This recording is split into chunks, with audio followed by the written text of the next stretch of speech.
On this episode of China Uncensored, Django Rechained. Django, have you always been alone? Django, The D is silent. made slave-owning plantation owners cower in fear, and now it seems Chinese censors are doing the same. Maybe it's because the movie had enough blood to fill up a Chinese river. Maybe it was the message of the oppressed throwing off their shackles and killing those who oppressed them. Whatever the reason, Django Unchained was mysteriously pulled from Chinese theaters on its opening day. It's weird because it's not like the censors didn't know what the movie was. They had already edited it. Blood was made a darker shade and some of the splatter was cut, but other than that, the movie was left basically intact and heavily promoted. Then, on the day of its debut, theaters were told there were technical issues and it was pulled. There is no movie rating system in China, so children can attend basically any movie. It's up to the censors to take Western movies and make them suitable for general audiences. And while on paper that means removing graphic images of violence or nudity, it also often means deleting anything current regime leaders might consider politically sensitive. Did that happen to Django Unchained?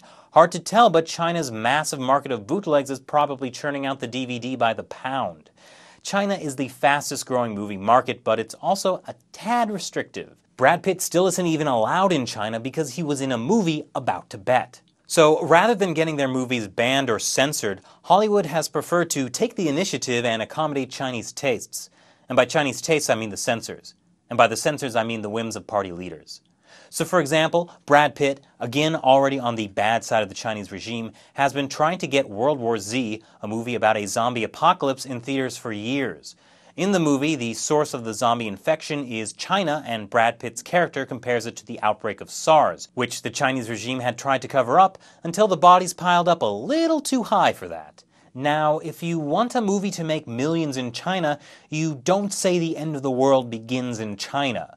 So he made a Chinese version where it begins in Moscow, and it was discovered by a Chinese scientist. Iron Man 3 also got a Chinese rewrite. It's distributed in China by Beijing-based DMG Entertainment, which said it was a co-producer, but Disney released a statement that said no, they weren't. But there's also a whole extra scene in Beijing where some famous Chinese actress makes a guest appearance. Wow, I think she should be a mandatory part of every movie. Alright, that wraps up this episode of China Uncensored. You can follow me on Twitter or like China Uncensored on Facebook for more. And as always, be sure to comment below and subscribe. Thanks for watching. Once again, I'm Chris Chappell. See you next time.